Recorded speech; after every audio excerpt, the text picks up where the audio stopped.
ನಮಸ್ಕಾರ ಸ್ನೇಹಿತರೆ, ನಮ್ಮ ಹುಡುಗರು ಕುರಿ ಅಂತ ಹೋಗ್ಬಿಟ್ಟಿದ್ದೀವಿ. ಬಾಯ್ಕೊಂಡು ಗಂಗಮ್ಮನ ದೇವಸ್ಥಾನಕ್ಕೆ ಹೋಗೋಣ ಅಂದರು. ಸರಿ ಆಯಿತು, ಮುಳ್ಬಾಗ್ಲ ಮೇಲೆ ಹೋಗೋದು ಅಂದ್ಬಿಟ್ಟು ಮುಳ್ಬಾಗ್ಲಲ್ಲಿ ಫೇಮಸ್ ಆಗಿರೋ ಮುಳ್ಬಾಗ್ಲು ದೋಸೆ ಮತ್ತು ತಟ್ಟೆ ಇಡ್ಲಿ ತೊಗೊಂಡು ಎಲ್ಲ ಒಂದೊಂದು ತಿನ್ಕೊಂಡ್ವಿ.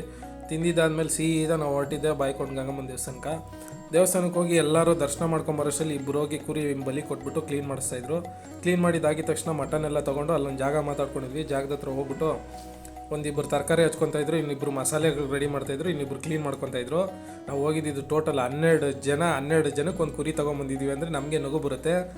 ಏನೇನು ಅಡುಗೆ ಮಾಡಿದ್ವಿ ಅನ್ನೋದು ಮುಂದೆ ನೋಡಿ. ಮಟನ್ ಎಲ್ಲ ಮಾಡಿದೆ, ಚಿಕನ್ ಫ್ರೈ ಮತ್ತೆ ಕಬಾಬು, ಮುದ್ದೆ, ರೈಸ್, ಇಷ್ಟ ಐಟಮ್ ಮಾಡಿದೀವಿ. ಇಷ್ಟ ಐಟಮ್ ಫ್ರೆಂಡ್ಸ್ ಜೊತೆ ಆಚೆ ಬಂದು ತಿಂತಿರಲ್ಲ, ಮಜಾ ತಿನ್ನೋರಿಗೆ ಎಷ್ಟು ಅರ್ಥ. ನೀವು ಸುಮಾರು ಜನ ಫ್ರೆಂಡ್ಸ್ ಇರ್ತಾರೆ, ಬಟ್ ಟೈಮಿಂಗ್ ಸಿಗಲ್ಲ. ಅವಾಗ ನಿಮಗೆ ಅದ್ರ ಬೆಲೆ ಏನು, ಅದ್ರ ಎಂಜಾಯ್ಮೆಂಟ್ ಏನು ಅಂತ ಗೊತ್ತಾಗಲ್ಲ. ನಿಮಗೆ ಭಾನುವಾರ ಬಂದ್ರೆ ಈ ಟೀಮ್ ಇಲ್ಲ ಅಂದ್ರೆ ಇನ್ನೊಂದು ಟೀಮ್, ಯಾವ್ದೋ ಒಂದು ಟೀಮ್ ಜೊತೆ ಇದ್ದೇ ಇರ್ತೀವಿ, ಮಾಡೇ ಮಾಡ್ತೀವಿ, ಕಾಯ್ತಿರ್ತೀವಿ. ತಿನ್ಬೇಕು ಅನ್ನೋ ಉದ್ದೇಶ ಅಲ್ಲ, ಫ್ರೆಂಡ್ಸ್ ಜೊತೆಲಿ ಇರ್ಬೇಕು ಅನ್ನೋ ಉದ್ದೇಶ. ಒಂದು ಟೈಮ್ ಸ್ಪೆಂಡ್ ಮಾಡ್ತೀವಲ್ಲ, ಅದಕ್ಕೋಸ್ಕರ ಮಾಡೋದು.